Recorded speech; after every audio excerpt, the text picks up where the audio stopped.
Hello, my name is Ashlyn Hoybar, and I am a student at the Mathematics and Science Academy here at UTRGV. And today I'll be talking about vegetarianism. So, a vegetarian can be defined as someone who does not eat meat.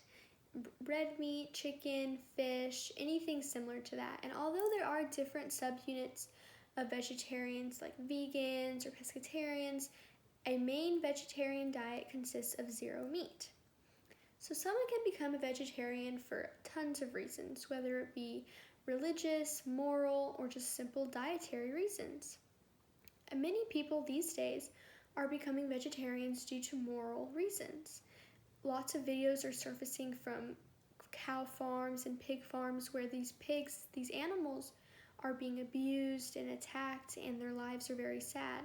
This makes people feel as if they should totally cut out these animals from their diets in order to protest these meat markets and such. So that is one main reason people are becoming vegetarians.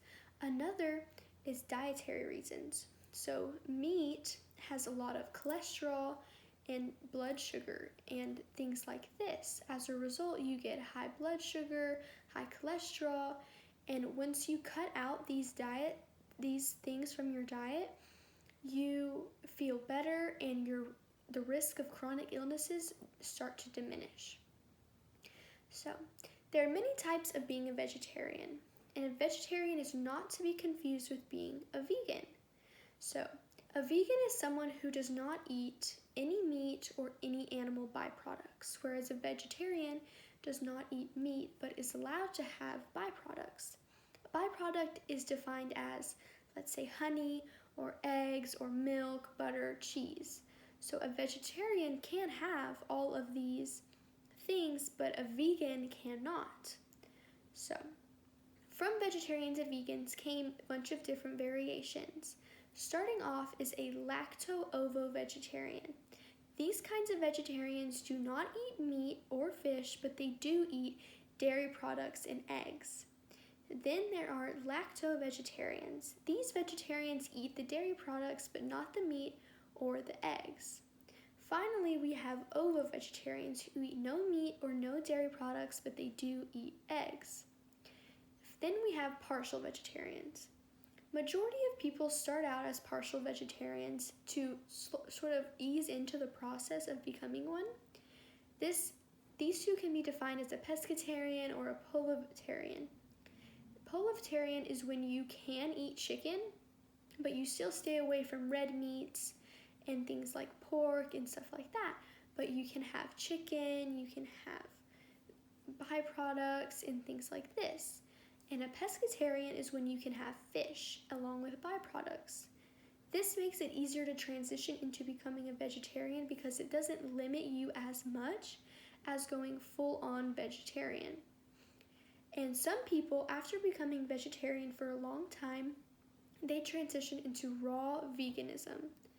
These are people who eat no meat, no eggs, no dairy, only vegetables, and no food that is cooked at high temperatures or that is further processed than how it came up from the ground. This is a very extreme method of eating and takes a lot of dedication, and most of the time is not a diet but more of a lifestyle change that you need to make within yourself. So benefits of becoming vegetarian. Vegetarian comes with tons and tons of benefits. Firstly, it's simply better for your body. As I previously mentioned, when you have lots of chronic illnesses that can come and appear, that once you become vegetarian, the foods are less processed and they contain fewer chemicals that go into making them, which just takes that all out of the equation for high chronic illnesses and things like this. Additionally, it lowers your cholesterol. So cholesterol only comes from animal byproducts, so when you take out these animal byproducts, they cease to exist, and it dramatically lowers your rates for this because it's simply not there anymore. Additionally, you have a healthy glow. So most people, when you hear the words healthy glow, you associate this with pregnancy. However, when you take on a vegetarian diet, you become a lot more moisturized because your plants are mainly water. So when you're eating a lot of plants and vegetables, you have a lot of water and your skin is nourished and it's refreshed and it feels great. Additionally, we have the mental health improve. So an Indian website states that vegetarian people have a higher chance of being happy and content with their lives. This can be because the antioxidants or many things like this. Finally, we have that you will benefit from being a vegetarian by helping your planet. So the Independent released a story that states becoming vegetarian will help your carbon footprint and help the planet as a whole.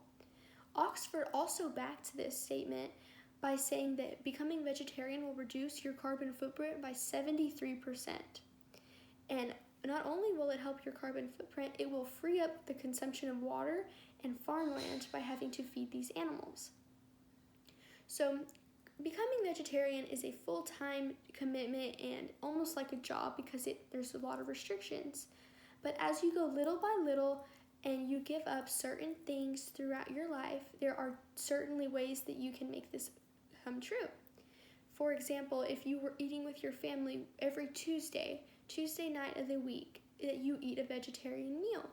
This could be your day of giving back to your planet and making things better for yourself. Anything